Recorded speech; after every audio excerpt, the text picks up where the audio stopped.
Wir sind jetzt gerade vom Ressort weggefahren. Es geht jetzt in das schöne Grootbos Nature Reserve. Wir sehen auch die Farm und hören Informationen über die Foundation, die es hier gibt. Und ja, wir sind auf jeden Fall gespannt. Ihr könnt das auch sein, wir nehmen euch mit.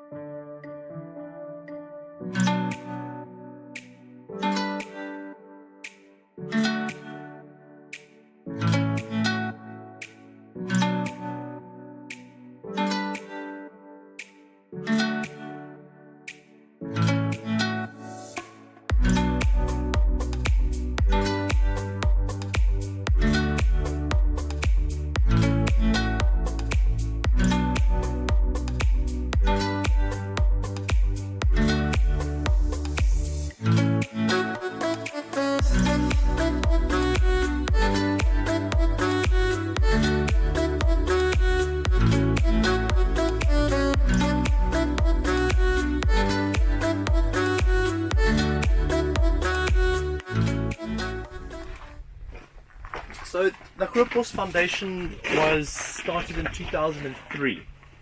Now at this time, Michael, who's the owner, and Sean Privet, who's our botanist and environmental manager, they wanted to create some sort of educational, tertiary education for people in the area, because in this area there's very few jobs available.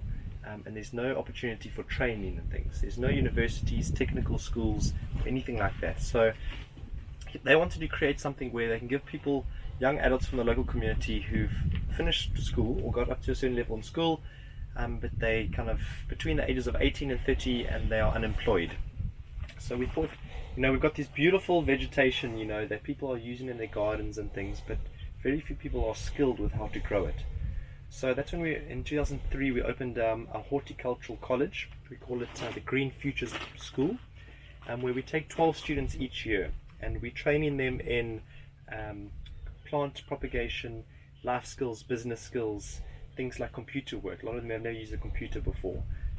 Things like getting a driver's license, how to put together a CV, opening a bank account, all of these skills that we kind of take for granted, but for a lot of people from the community, they don't have these skills. So really for them going to find a job, it's quite difficult. So they come with us for a full year, where we give them a whole bunch of programming, and at the end of the year they leave with a diploma of horticulture. So it's a really good step in the door to not necessarily go into horticulture, but to go into many other avenues. Then based on the success of that project, we've had a number of other projects opening up over the years within our foundation. One of the biggest projects is a soccer foundation or football foundation, where we have almost 10,000 kids in Gansbaai, Hermanus, Cape Town, that are joining sports programs and also other educational programming like environmental education, healthy eating, gender equality and things like that. And then our third kind of big project is here at the farm, which we call Growing the Futures.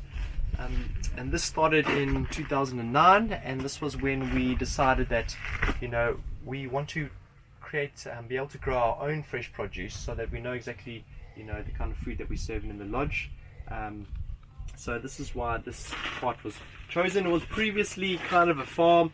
The previous owner of this land had some sheep, so that the natural vegetation was already disturbed. That's why we chose to put the farm here rather than closer to the lodge, which would have been more convenient. But we didn't want to take any land away from the natural vegetation, so that's why we chose this site. So it's a kind of foundation run project.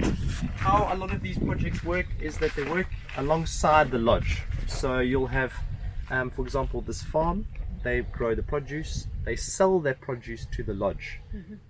With it being all organic produce, it's at a fair rate as well. So it's a kind of a win-win. The foundation is earning some money through this farm, and the lodge is getting good quality produce produced here without the transport costs, without the packaging, all the plastic. So we started bottling our own water. We've got very good water supplies in this area. Luckily, compared to lots of the Cape, who is in a bit of a water crisis, here in this area we've got amazingly big aquifers underneath us. So we started bottling. We filter the water, we bottle it, sell that to the guests. again, that money is coming back into supporting the kids in the sports foundation, to supporting our students. So we're currently on, depending on the season, between 40 and 50% of all of our fresh produce comes from the farm.